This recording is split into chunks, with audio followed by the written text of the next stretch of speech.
پھر اس کا حساب بھی تو ہم نے دینا ہی دینا ہے.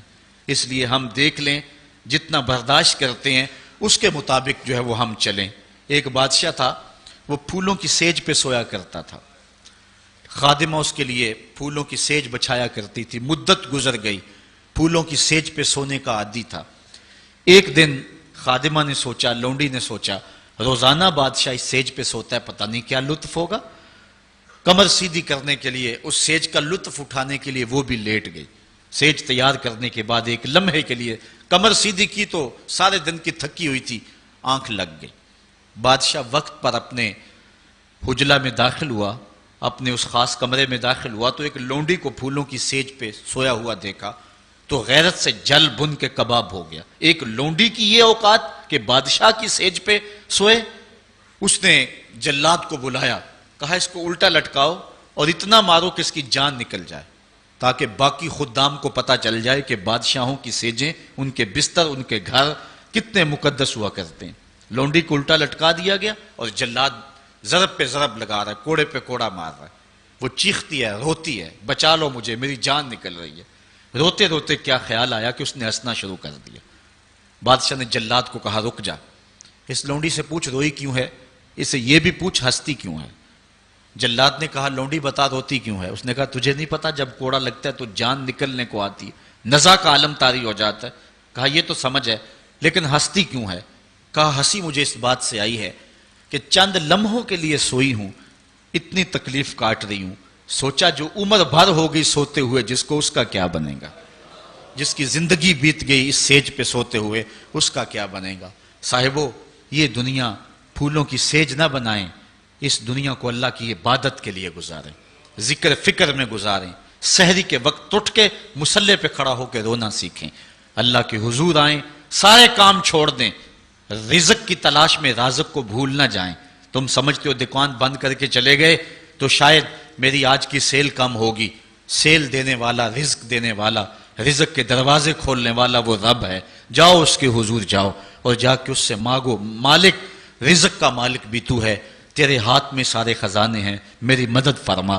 دیکھنا کہ رحمتوں کے کس طرح دروازے کھلتے ہیں اور جو تمہیں ملتا ہے اس میں برکت کتنی ہوتی ہے. آج ہر بندہ یہ کہہ رہا ہے کہ میرے کاروبار میں برکت نہیں ہے، لاکھوں کماتا ہوں، پتہ نہیں چلتا جاتے کدھر ہیں.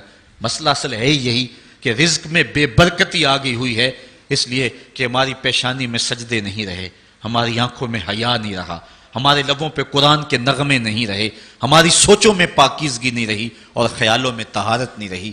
آج غلاظت ہی غلاظت، گند ہی گند، اور جو ہے وہ شہوت ہی شہوت اور بے حیائی ہی بے حیائی آنکھوں میں، نظروں میں، خیالوں میں بھر دی گئی ہے. بازار میں چلے جائیں، گھر چلے جائیں، گھر کا دروازہ بند کر کے، مکفل کر کے بھی اگر آپ سمجھتے ہیں کہ میں محفوظ ہو گیا ہوں، آج تو وہاں بھی محفوظ نہیں رہا جاتا. عجیب صورتحال بنی ہوئی ہے. اپنے گھروں کو ان ساری شرارتوں سے پاک کرو اور اپنی نظروں کو پاکیزگی سکھاؤ، پھر دیکھنا کہ کس طرح برکتیں ہوتی ہیں اور کس طرح رحمتیں ہوتی ہیں. عبادت کے دو مفہوم حضرت امام رازی نے بیان فرمائے ہیں. آپ فرماتے ہیں التعظیم لامر اللہ. عبادت کا مفہوم یہ ہے کہ اللہ کے امور کا، اس کے حکم کی تعظیم کی جائے.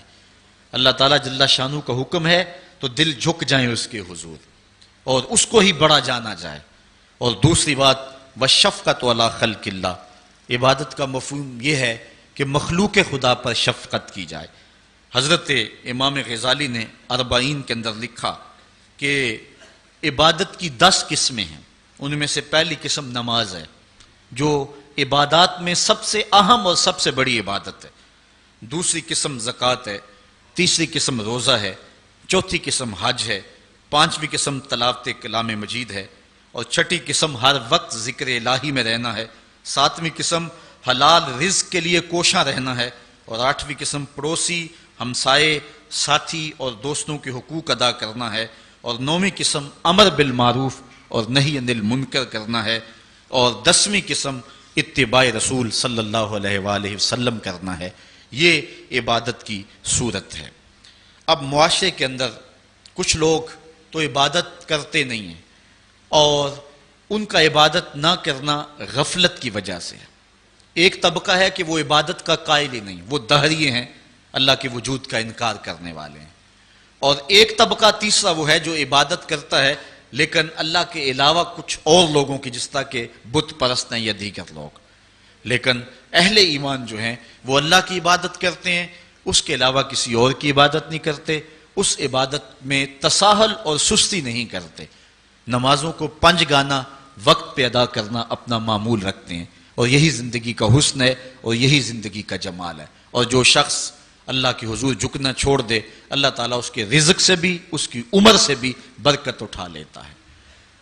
عبادت کا ایک مفہوم علماء نے اللہ تعالیٰ کی پہچان بھی بیان فرمایا. حضرت مولا کائنات سیدنا علی المرتضیٰ رضی اللہ تعالیٰ عنہ نے وما خلقت الجن والانس الا لیعبدون کا ترجمہ کیا ہے اے لیعرفونی، یعنی ہم نے جن و انس کو اس لیے پیدا کیا کہ وہ مجھے پہچان جائیں.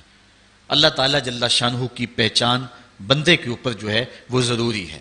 اور جو شخص اس دنیا پہ رہ کے رب کی معرفت حاصل نہ کر سکا تو وہ قیامت کے دن بھی نابینا اٹھایا جائے گا. اللہ تعالیٰ جل شانہ نے یہ بات قرآن میں واضح طور پہ بیان فرمائی، من کان فی ھذہ اعمی فہو فی الآخرۃ اعمی واضل سبیلا. جو اس دنیا پر اندھا رہا کل قیامت کے دن بھی اندھا ہی اٹھایا جائے گا. اس سے ان آنکھوں کی جو ہے وہ بے نوری مراد نہیں ہے.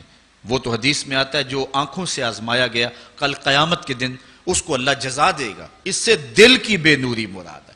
ساری زندگی گزار دی، کاروبار کا پتہ کیسے کرنا ہے، سیاست کا پورا پتہ ہے کیسے کرنی ہے، ایک ایک امر کا پتہ ہے، ہر چیز کا پتہ ہے، نہیں پتہ تو جس نے پیدا کیا ہے، جو ہمارا خالق ہے، جو ہمارا رازق ہے، جو ہمارا مالک ہے، ہم لمحہ لمحہ ایک ایک ساتھ ایک ایک گھڑی جس کے محتاج ہیں. شیخ سعدی فرماتے ہیں سانس اندر جائے تو پھر بھی اس کے محتاج ہیں، اندر سے خیریت سے باہر آئے تو پھر بھی اس کے محتاج ہیں. اگر اندر والا باہر نہ آئے تو پھر بھی موت، باہر والا اندر نہ جائے تو پھر بھی موت.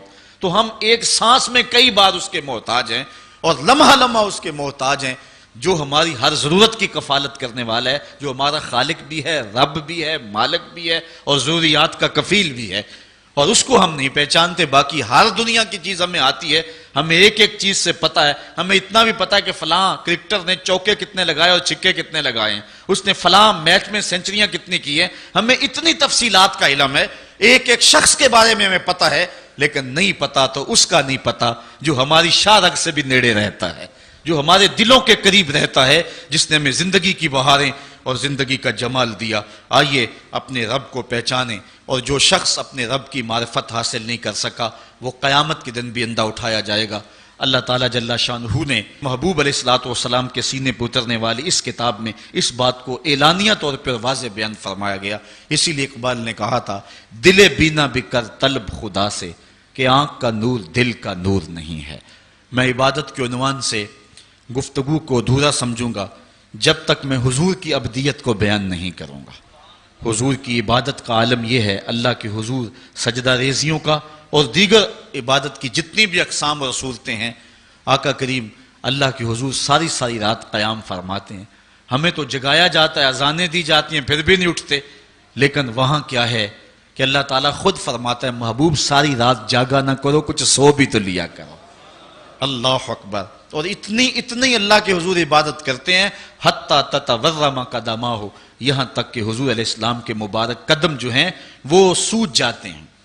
اور آقا کریم علیہ الصلوۃ والسلام سے کہا گیا حضور آپ کے وسیلے اور صدقے سے اللہ نے اگلوں اور پچھلوں کے گناہ معاف کر دیے، لیکن اس کے باوجود بھی آپ اتنی کثرت کے ساتھ عبادت کرتے ہیں. تو حضور نے فرمایا کہ میں اللہ کا عبد شکور نہ بنوں، اس کا شکر گزار بندہ نہ بنوں جس نے اتنی نعمتیں اور اتنی کرم نوازیاں میرے اوپر نازل فرمائیں. اس نے اتنا کرم کیا، ذرا دیکھیں تو صحیح، اپنے اندر جھانک کر کے تو دیکھو کتنے کرم ہے اس کے، کتنے فضل ہیں اس کے، کتنی نعمتیں ہیں جس کا ہمیں علم بھی نہیں ہے لیکن وہ ہمارے اوپر پہم برس رہی ہیں.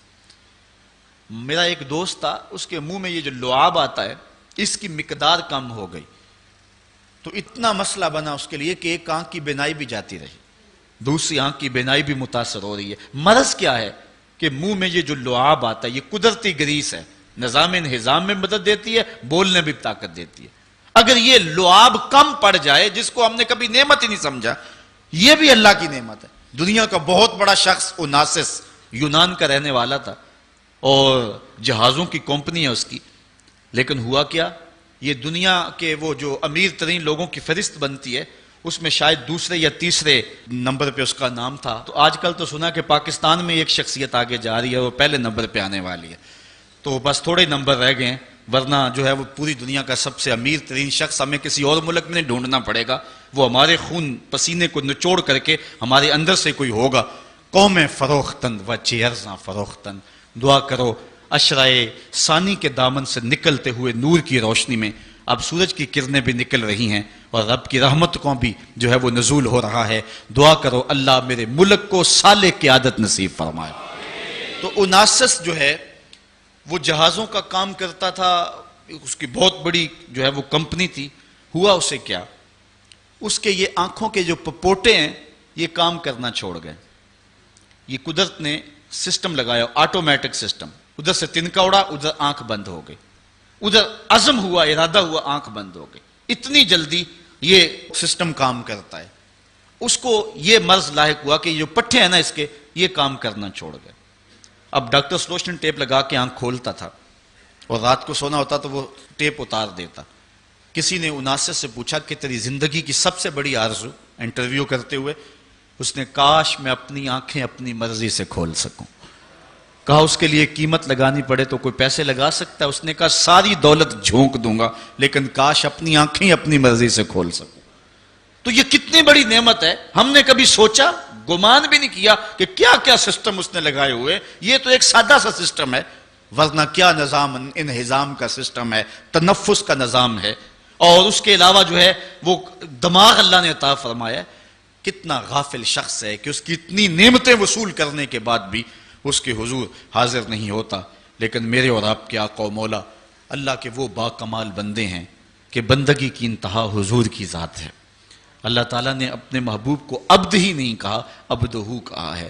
معراج کی قربت خاص میں اس کے باوجود اللہ جل شانہ کے حضور جب پیش ہوتے ہیں تو اللہ تعالیٰ جل شانہ اپنے محبوب سے کہتا ہے بما اشرفک یا احمد، پیارے بتا تجھے کس چیز سے نوازوں. تو محبوب جواب میں عرض کرتے ہیں بنسبتی الیک شرفنی بالعبودیہ، مالک مجھے اپنا بندہ کہہ کے پکار دے. بندے کے لیے سب سے بڑا اعزاز ہے کہ وہ بندہ ہو، اس کا غلام ہو اور اس کے حضور سر پر سجود رہے. آج کی اس حسین صبح میں اور اس روشن رت کے اندر بندگی کے عنوان سے یہ چند باتیں میں آپ کے گوش گزار کی. اللہ تعالیٰ مجھے آپ کو اپنی رحمتوں اور کرم نوازیوں کا نور نصیب فرمائے. واخر دعوانا آفاق کے ہر ہر گوشے میں قرآن سنا کر دم لینا، اب رکنا نہیں، اب تھمنا نہیں. فردوس میں جا کر دم لینا، آفاق کے ہر ہر گوشے میں قرآن سنا کر دم لینا، اب رکنا نہیں، اب تھمنا